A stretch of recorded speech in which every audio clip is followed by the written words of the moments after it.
After a huge lull in free agency, we finally have some action as Josh Hader is signing with the Houston Astros. Welcome in to an emergency edition of Fantasy Baseball today. Frank and Scott here on Friday, January 19th, to break down this Josh Hader move, but also where do things stand with the other teams that were linked to Josh Hader in the past, the Rangers, Yankees, Cubs, Phillies. We'll talk a little bit about those bullpens as well. First and foremost, congrats to the Astros, their fans, Josh Hader. It's an awesome move for all parties involved, except for the fantasy baseball players. I think this move sucks for fantasy, and we'll get into it in just a second, Scott. 5-year, $95 million deal for Josh Hader, the second largest contract ever for a relief pitcher, just short of the $102 million that Edwin Diaz received from the Mets. Fun fact, this is actually Josh Hader's second stint with the Astros. He was traded away from their team to the Brewers in the Carlos Gomez trade back in the day. How about that?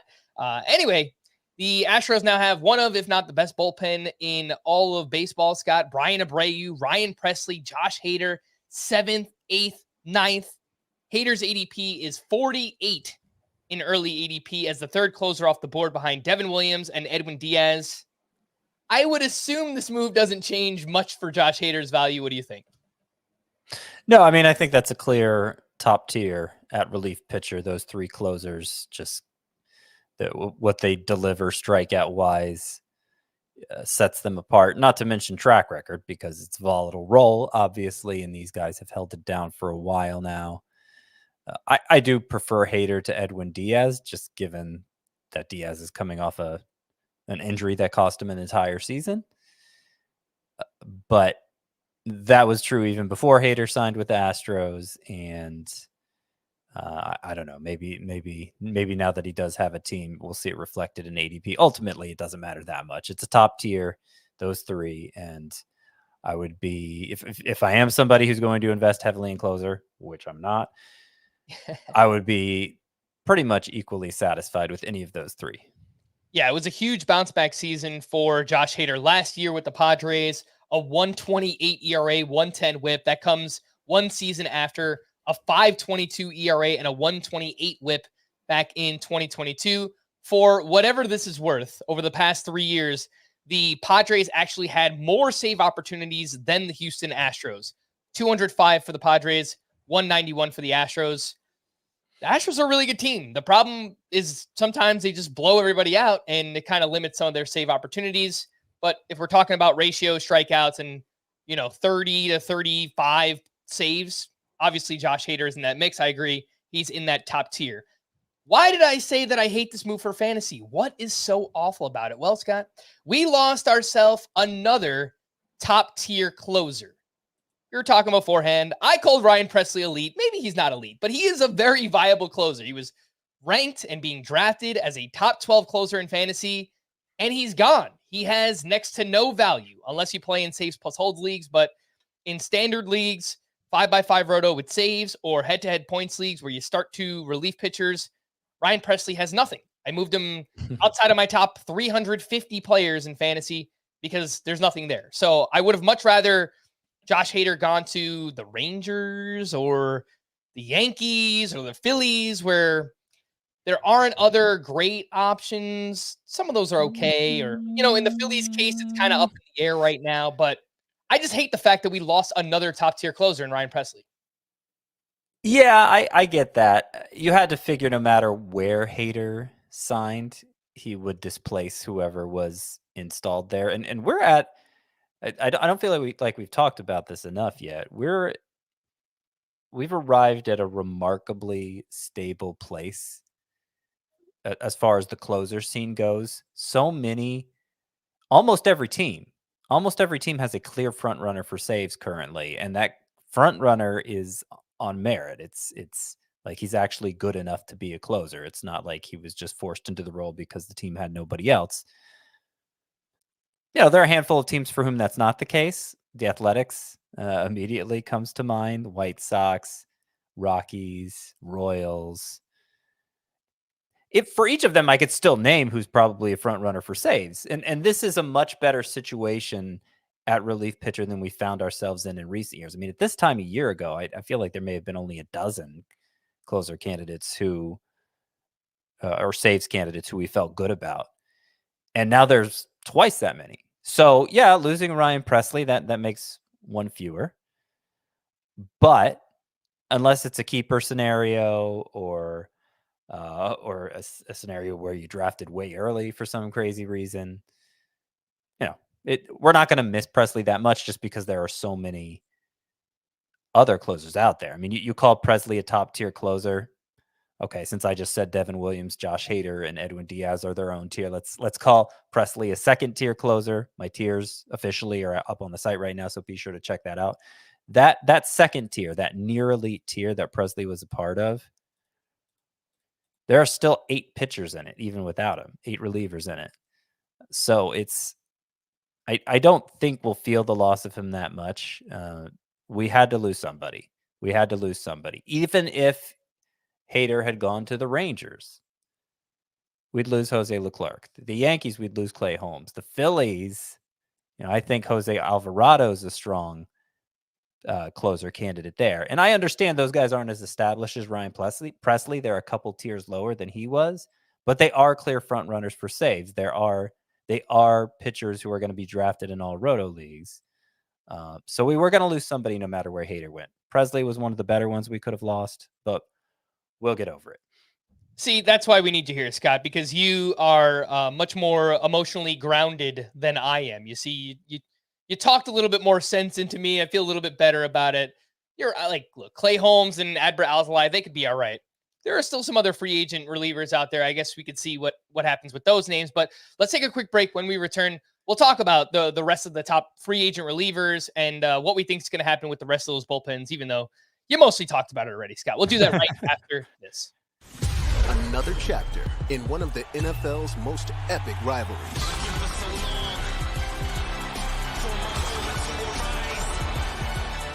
Kansas City and the Bills have had some epic matchups, to say the least. Could be another one here.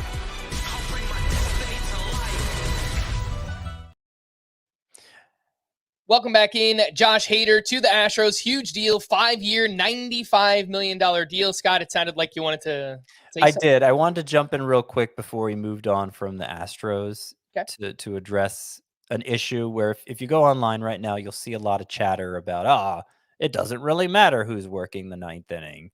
Those 3 relievers are so good. Well, of course it matters to us in fantasy. And I can confidently tell you right now, it's going to be Josh Hader. Who is saying that? Who is saying that? Well, I think just the fact that they are so good, that Brian Abreu is so good, that Ryan Presley was a fine closer, as you said, Frank, that they both throw right-handed while Josh Hader throws left-handed.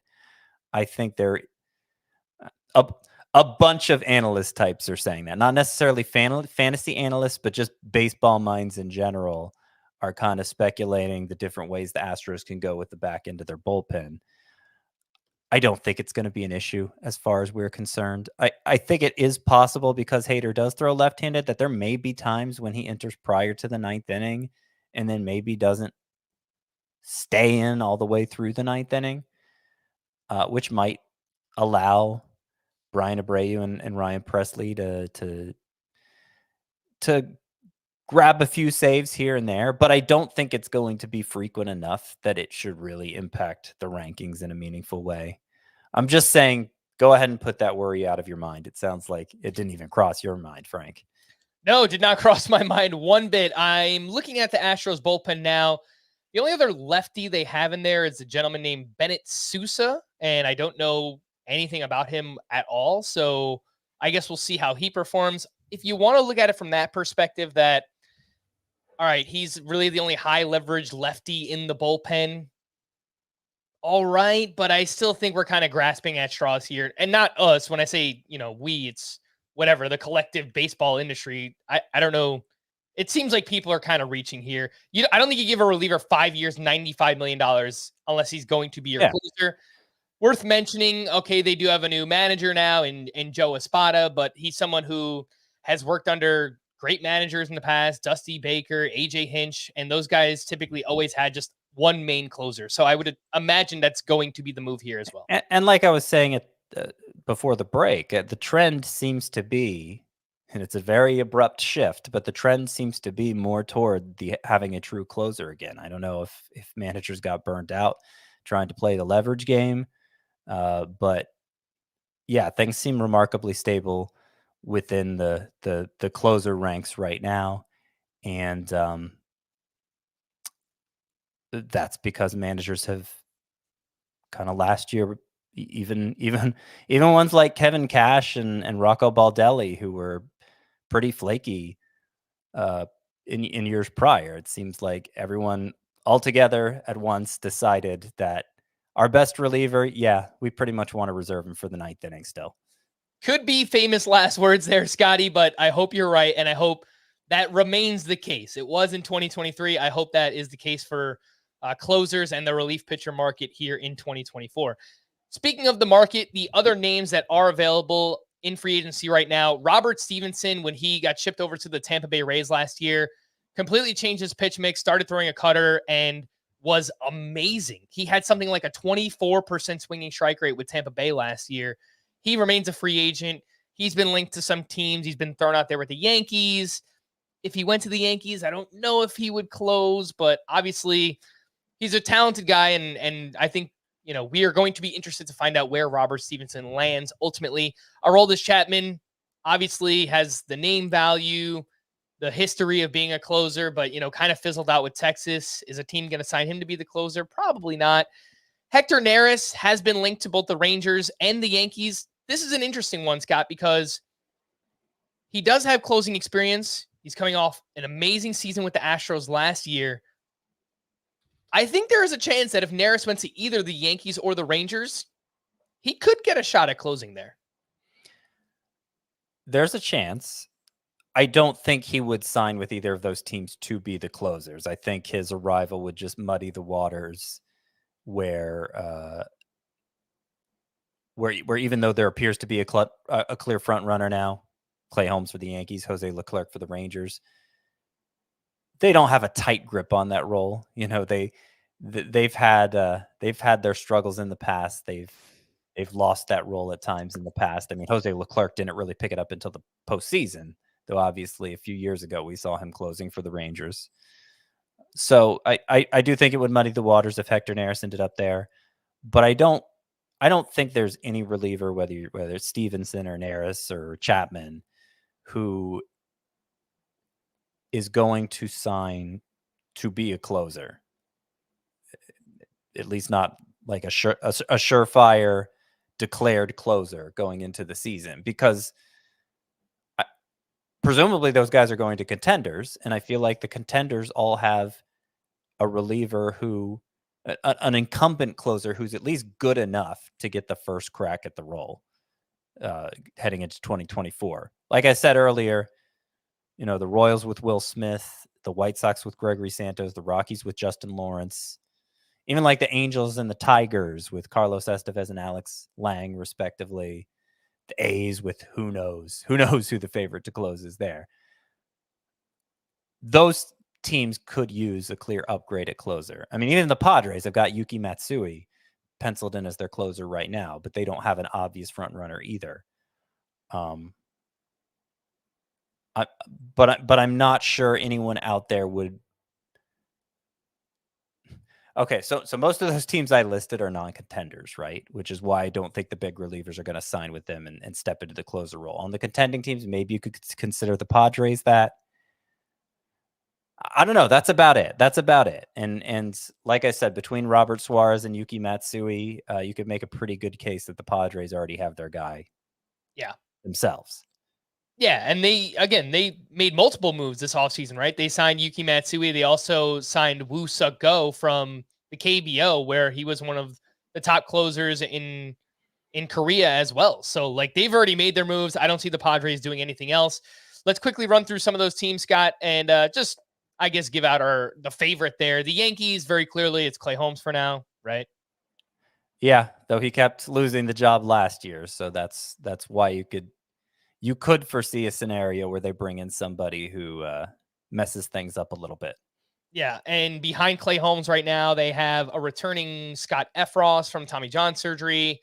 Tommy Canley, who's pitched well, but not really anybody who has major closing experience in the past. The Cubs, it's Adbert Alzolay. Can he stay on the field? That's been an issue for him, but looks like he has pretty good stuff. Yeah, Alzolay seems like the favorite there, right? Yeah, I actually have him in the third tier, another big tier that includes names like Pete Fairbanks, Craig Kimbrell, Ryan Helsley, and Kenley Jansen. I have Adbert Alzolay tiered with them. He got more than 20 saves last year. We forget how long he was in the role. At least I do. Mm-hmm. For the Rangers, it's Jose Leclerc. They did sign Kirby Yates this offseason, who has closing experience in the past, looked all right with the Braves last year. My guess is it's Jose Leclerc to start, but maybe doesn't have the longest leash. Probably not, but he looked good in the postseason. Obviously, he helped the Rangers win a World Series. And then with the Phillies, you mentioned the name Jose Alvarado. He's had ridiculous stuff for a long time. I have no doubt that he could be a fine closer. Under Rob Thompson, the Phillies have kind of done like a closer by committee. Craig Kimbrell, I guess, was mostly the guy last year, but with Alvarado being a lefty, it wouldn't surprise me if someone like Jeff Hoffman, who is coming off a fine season himself, like a really, really strong season for Jeff Hoffman, or Orion Kerkering, who was a closer in the minors and, has this ridiculous sweeper.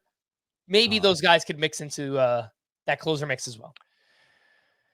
Yeah, I'm a little uneasy about just anointing Jose Alvarado the closer for fantasy purposes. He is, I think, clearly the Phillies' best reliever, but he's been different teams' best relievers over the years and has never gotten a chance to be the solitary closer. Just to give you a number, just to put some numbers on the description there for Jose Alvarado, 1.74 ERA and 13.9 K per nine last year. I mean, that's Josh Hader like. Yeah. So even though he throws lefty, Alvarado could be a dominant closer if they let him. And I think why there's some reason for hope here is because they do have another late inning left-handed option, the Phillies do, in Gregory Soto, who of course has some closing experience himself. So I'm penciling in Jose Alvarado as the Phillies closer. I would draft him ahead of both Clay Holmes and Jose Leclerc, who do have more assurances in the role, but I don't trust them as much to hold on to the role as I would Alvarado if he were to get that chance for the Phillies. All right. Once again, Josh Hader to the Houston Astros on a 5-year, $95 million deal, the second largest contract ever for a relief pitcher. Ryan Presley no longer has the job. I was distraught. Scott, not as much, but he did talk some sense into me. That's the latest here on the closer market. We're going to wrap there. For Scott, I am Frank. Thanks as always for tuning in to Fantasy Baseball Today. Please make sure to follow and leave a 5-star rating on Apple or Spotify. And we'll be back again next week. Bye-bye.